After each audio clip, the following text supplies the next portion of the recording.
Hey, salut à toi, créature de la nuit, j'espère que tu vas bien. Une vidéo qui était prévue depuis extrêmement longtemps, que j'ai mis extrêmement longtemps à tourner, tout simplement parce que j'avais toujours autre chose à faire et que c'est une vidéo qui demande quand même un minimum de préparation.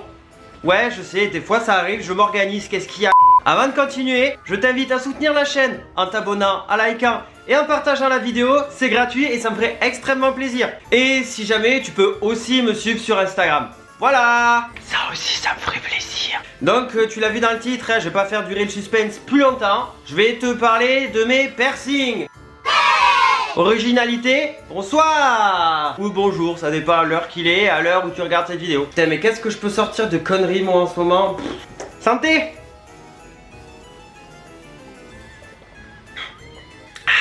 Donc du coup, je disais, dans cette vidéo, je vais simplement te parler de mes piercings, ceux que j'ai eu, ceux que j'ai encore, la douleur, etc. etc.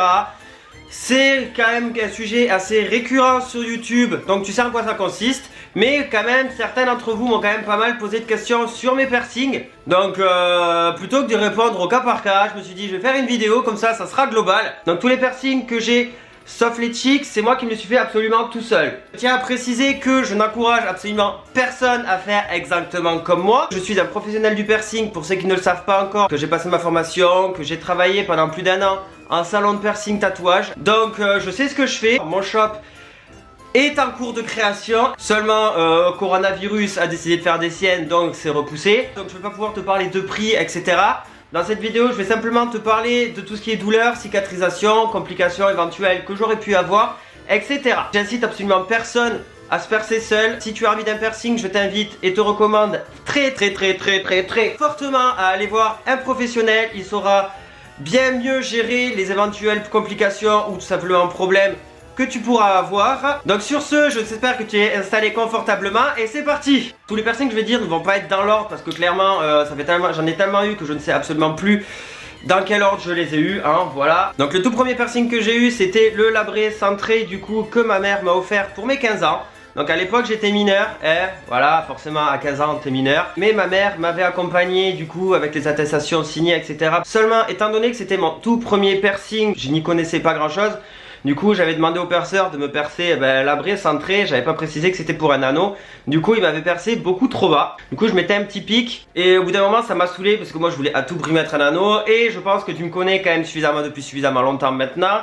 Tu sais que quand j'ai une idée, je l'ai pas au cul. Alors du coup ce que j'ai fait, c'est que j'ai tout simplement enlevé mon labré un peu trop bas. J'ai attendu qu'il se rebouche. Et entre temps j'avais été pris sous l'aile d'un perceur pour qu'il m'apprenne un petit peu à percer, parce que c'est déjà ce que je voulais faire.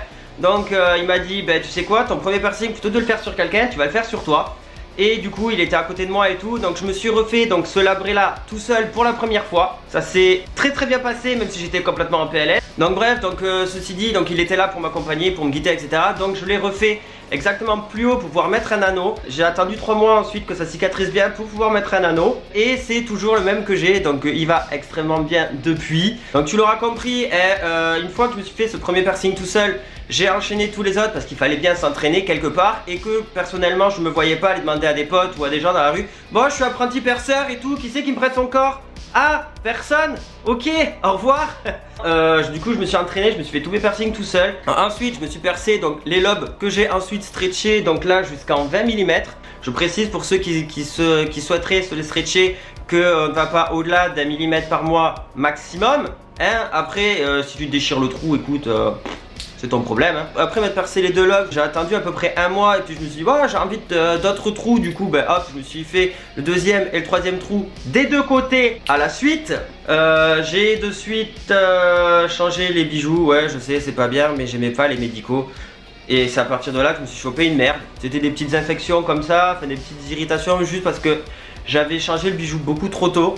Tu fais les soins, tu désinfectes et tout, t'attends 1 mois et puis c'est bon, après ça va mieux quoi. Je pense que niveau douleur c'est 0,1 sur 10, hein, voilà. Pareil pour celui-là, peut-être pour le premier 5 sur 10 à la limite, et encore. Donc voilà pour ce qui est du coup du bas de l'oreille. Ensuite du coup je me suis fait les 2 hélix. Je les ai fait aussi en même temps parce que quand tu te fais un piercing, tu as tout un processus de cicatrisation qui va se mettre en marche. Surtout pour les hélix comme ça, qui dans le cartilage, qui sont des piercings qui sont quand même relativement longs à cicatriser, plus ou moins longs d'une personne à une autre, mais en général les premiers temps c'est pareil pour tout le monde, donc en 2-3 jours tu as une première petite couche de petites parois qui commencent à se faire juste pour que les petits vaisseaux sanguins et tout ça à l'intérieur se reforment. Après, bon, je suis pas là pour parler cicatrisation, process, etc. Donc voilà, donc j'avais fait les deux d'un coup. Donc ils ont été extrêmement chiants à cicatriser. Si on en fait deux, le moindre pet que tu prends, ça va te réveiller les deux et c'est une galère à cicatriser. C'est pour ça que j'ai jamais fait l'Indus. Pendant un moment, je voulais l'Indus, mais vu la galère que ça a été rien que les deux là à cicatriser, je me suis dit en fait, bah les couilles mon Indus, je me le ferai pas. Ben voilà, donc celui-là, cet Helix là, c'est exactement le même délire que ceux-là, à part que là j'en avais fait deux, là j'en ai fait un. L'idée de base c'était que j'en ai deux des deux côtés. Ça a tellement été galère à cicatriser les deux là que là j'en ai fait qu'un et que c'est resté comme ça. Ensuite du coup ben, j'ai les deux tragus, un ici et un ici. Alors celui-là j'ai absolument rien senti niveau douleur, c'était moins 8000 sur 10, hein, clairement. Autant pour le perçage que pour la cicatrisation. Celui-là je me le suis refait pendant le premier confinement tout simplement parce que je me faisais chier. Ouais, quand je me fais chier je me fais des trous. Voilà. Il y a des gens quand ils se font chier ils dessinent.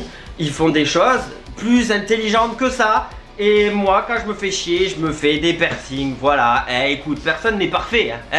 Voilà. Donc voilà, donc celui-là je me le suis fait donc en avril 2020. Du coup cette année pendant le premier confinement, il va très très bien, hein, comme tu peux voir il a bien cicatrisé. J'ai pas envie de changer le bijou parce que j'ai directement mis un bijou qui m'intéressait, voilà. Les oreilles c'est terminé, donc on va passer maintenant à ma gueule. Donc je t'ai déjà parlé de mon labré, donc ensuite je vais te parler de ma langue.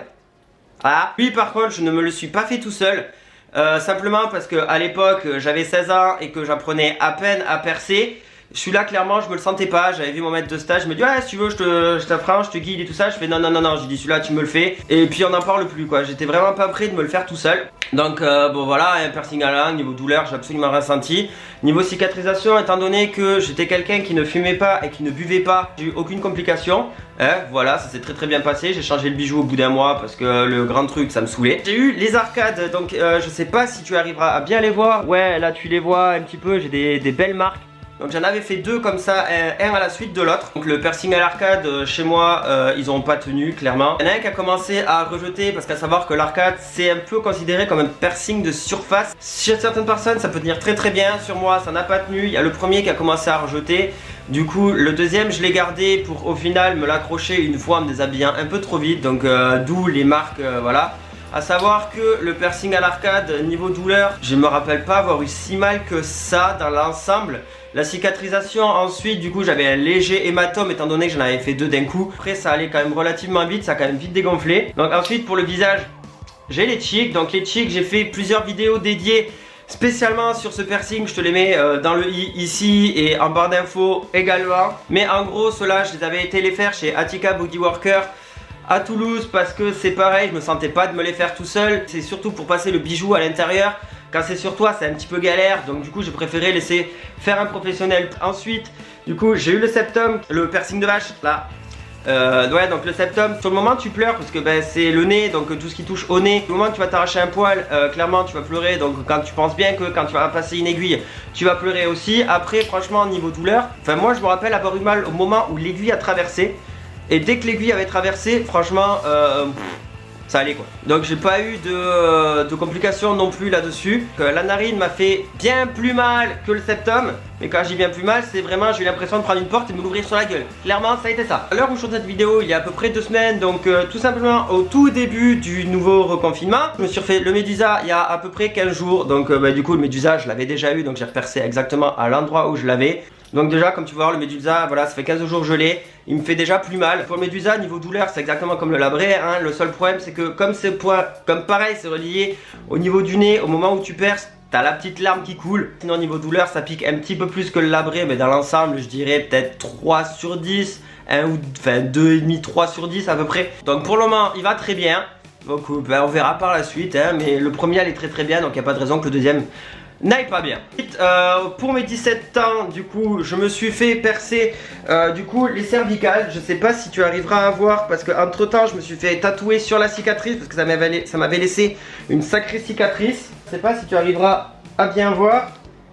Là il y a là au toucher, donc là voilà. Donc le piercing que j'avais c'était ici vraiment à cet endroit là. Donc c'était 2 billes, voilà, hein, simplement. Donc un piercing un piercing de surface, clairement. Celui-là, je l'avais également fait faire par mon maître de stage parce que tu te doutes bien que se percer tout seul l'arrière de la tête, c'est complètement impossible, sauf si t'es un minimum taré. Ouais, je sais, je suis taré, mais pas à ce point-là quand même. Voilà, piercing de surface égale rejet quasiment 100% sûr. Donc ce piercing, je l'ai gardé à peu près 2 ans quand même, je l'ai adoré. C'était un peu plus chiant que toute autre chose parce que comme j'ai les cheveux longs, j'avais les cheveux qui s'enroulaient toujours au-dessus. Un jour, j'ai eu une réaction allergique en me réveillant à une piqûre d'insecte. Le machin s'est mis à tellement gonfler que j'ai dû l'enlever et ça s'est rebouché quasiment instantanément. C'était pas un piercing qui m'était spécialement vital, donc du coup je ne l'ai jamais refait. Ensuite, donc pour le haut du corps, du coup c'est terminé. Donc ensuite je me suis fait les tétons. Les tétons, ça a été les piercings à l'heure actuelle les plus douloureux sur le moment du perçage que j'ai pu avoir. J'ai grabdouillé, hein, clairement. Du moment où tu as la pince et que tu perces, là clairement tu hurles. Le deuxième téton m'a fait quand même moins mal que le premier, mais j'ai quand même eu mal, hein, clairement. Donc voilà, donc j'ai eu les tétons percés que j'ai enlevé plus tard parce que ça me saoulait, clairement j'en avais marre de les avoir. Mais c'est quand même probable que je me les refasse parce qu'au final c'est un piercing qui actuellement me retente un peu. Ensuite j'ai eu le nombril donc en bas, je m'étais fait un piercing de nombril en bas. J'avais mis 2 billes noires, clairement pour un bijou un peu plus soft.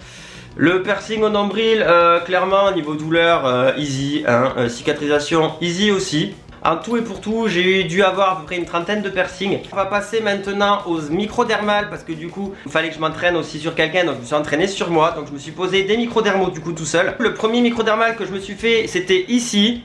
Voilà, donc je l'ai fait tout seul, hein, voilà, procédure de microdermal normale. Je m'étais mis une petite étoile noire parce que à cette époque-là, je kiffais les étoiles. J'avais un délire sur les étoiles, les pentacles, qui a duré à peu près 2 mois. Moi, je me suis habillé un peu trop vite. Il a complètement sauté, donc en un mois, il n'était pas encore cicatrisé, hein, normal. Niveau douleur, le microdermal, ça pique plus qu'un piercing parce que forcément, tu es obligé de micro-inciser la peau. Tu passes le bijou en dessous, etc. Je vais pas te faire de dessert. Tu as suffisamment de vidéos YouTube qui montrent comment se font les microdermales. Donc voilà, donc clairement celui-là j'ai pas eu le temps de l'avoir cicatrisé ou d'en profiter un petit peu pour pouvoir en parler longuement. Je sais que ça s'est très bien passé, qu'il n'y a pas eu de complications. Voilà, ensuite du coup je m'étais fait du coup sur au niveau de ma bouée là clairement parce que le V c'est plus pour les gens qui sont bien foutus. Voilà, donc au niveau du V à cet endroit là je m'étais fait 3 microdermales. Donc clairement à cette zone là pour les microdermales ça pique. Hein, je vais pas te le cacher, j'ai un peu douillé, surtout j'ai fait les 6 d'un coup. Pareil pour le processus de cicatrisation, comme ça moi ces cicatrices sont tous au même stade, etc. Du coup je t'avoue qu'avec les 3 d'un coup ça pique un petit peu, surtout le soir quand tu veux dormir. Du coup je m'étais foutu des pansements comme ça pour éviter que ça frotte et que je me les accroche. Ils ont extrêmement bien cicatrisé. Pendant la cicatrisation, un du milieu à droite, si je me rappelle bien, avait sauté.